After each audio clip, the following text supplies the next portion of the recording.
So hey guys, good morning. Welcome back to my channel in my lifestyle. I hope कि তোমরা সবাই খুব ভালো আছো আর আমিও ভালো আছি আর একটা নিউ ব্লগে তোমাদের সবাইকে অনেক অনেক ওয়েলকাম।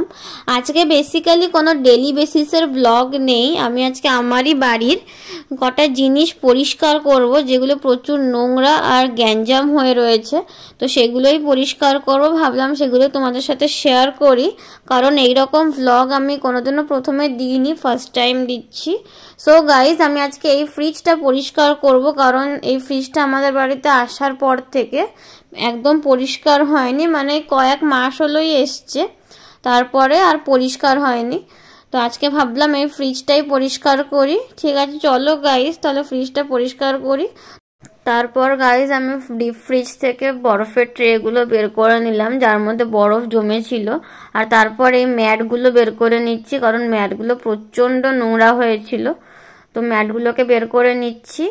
এরপর আমি এবার ফার্স্ট থেকে পুরো ফ্রিজ পোছা স্টার্ট করছি, কারণ প্রত্যেকটা ট্রেতে নিচে নিচে ময়লা জমে গেছিলো, যেহেতু 4-5 মাস হয়েছে মানে ফ্রিজটা এসছে আর আসার পরে একদমই পরিষ্কার হয়নি। তো আমি পুরো নিচ থেকে পোছা স্টার্ট করছি। এই যে প্রত্যেকটা ট্রে, প্রত্যেকটা জায়গাগুলোকে ভালোভাবে মুছে নিচ্ছি। আর আমি শুকনো ন্যাকড়া দিয়েই মুছছি, ভিজা ন্যাকড়া ইউজ করছি না।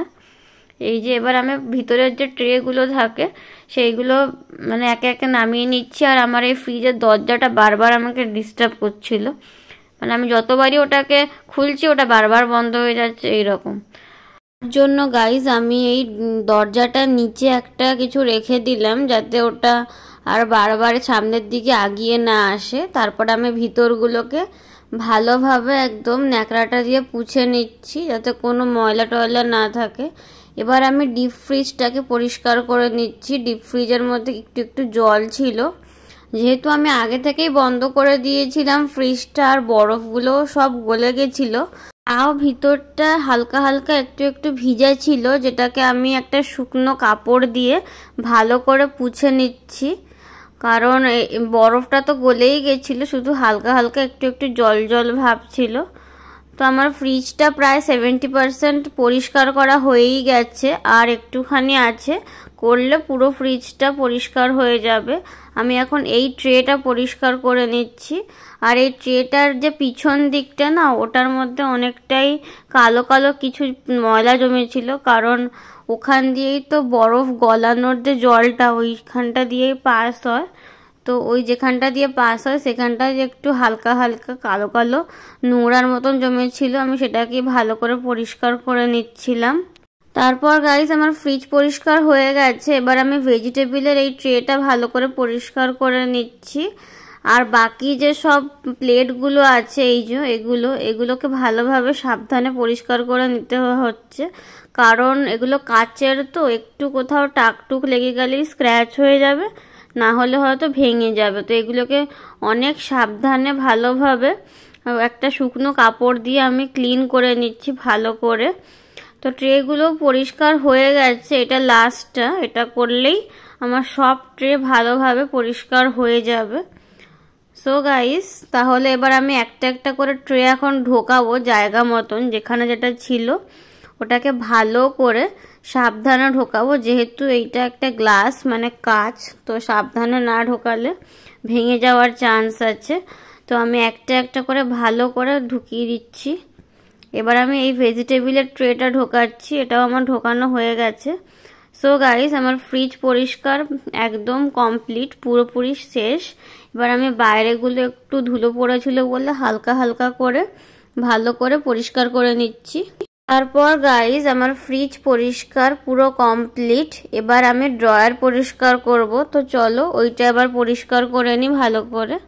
তারপর গাইস এবার চলে আসলাম এই ড্রয়ারটা পরিষ্কার করব, এই ওপরের ড্রয়ারটা, কারণ এই ওপরের ড্রয়ারের মধ্যে প্রচুর মানে আজে বাজে জিনিস রয়েছে, হাবিজাবি জিনিস, এই যেগুলো কোনো দরকার নেই আর সব এলোমেলো হয়ে রয়েছে। তো এই ড্রয়ারটাকে এখন পরিষ্কার করবো, আর কিছু কিছু আমার জিনিস বাইরে রয়েছে সেগুলোকে এর ভিতরে রেখে দেবো পরিষ্কার করে। এই যে এবারে ড্রয়ারটা পুরোটা বের করে নিলাম। এই যে দেখো এর মধ্যে কত হাবিজাবি জিনিস রয়েছে যেগুলো কোনো কাজের না। তো এইটাকে এখন ভালো করে পরিষ্কার করে নিই চলো। সো গাইস, এবার আমি এই ড্রয়ারের ভিতরের যা যা সব জিনিসপত্র আছে যেগুলো যেগুলো কাজের সেগুলোকে আলাদা করে রেখে দেবো, আর যেগুলো যেগুলো অকাজও সেগুলোকে আমি ফেলে দেবো। তো আমি এখন এখান থেকে সব বের করে নিচ্ছি একটা একটা করে। এর মধ্যে বেশিরভাগই কোনোটা কাজের ছিল না, সব মানে এদিক ওদিক, যেরকম টর্চ লাইটের খাপ, আরও অনেক রকম ছোটো ছোটো ডাব্বা ফেটে গেছিলো, ওগুলো কোনো দরকার ছিল না। তো সেগুলোকে আমি আলাদা করে রেখে দিচ্ছি যাতে এগুলো পরে ফেলে দিতে পারবো। এই যে সব এখন একটা একটা করে নামিয়ে নিচ্ছি, যেগুলো যেগুলো দরকারি জিনিস সেগুলো সব আলাদা করে রেখে দিচ্ছি। তো চলো আমি এটাকে ভালো করে পরিষ্কার করে নিই।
তারপর গাইস আমি যা যা দরকারি জিনিস এর মধ্যে থেকে বের করে রেখে বাদ বাকি সবটা নিয়ে বাইরে গিয়ে ফেলে আসলাম। আর এবার আমি ভালো করে এই ড্রয়ারটাকে পুছে নিয়েছি।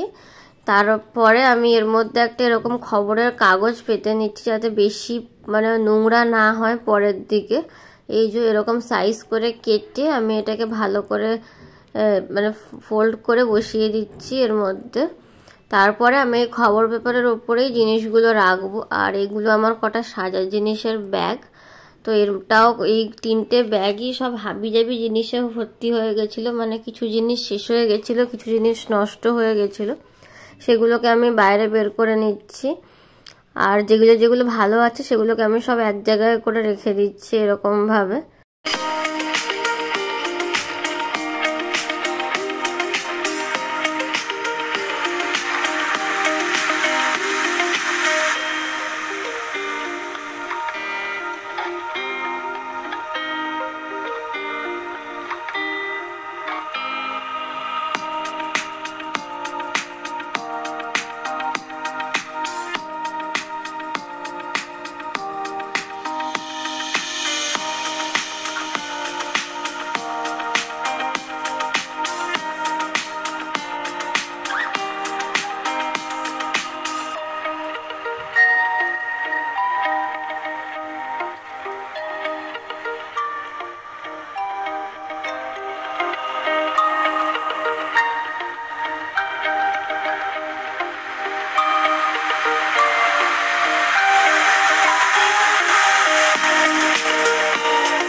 তারপর গাইস আমার ড্রয়ার গোছানো হয়ে গেছে আর ওপরটাও আমি গুছিয়ে নিয়েছি।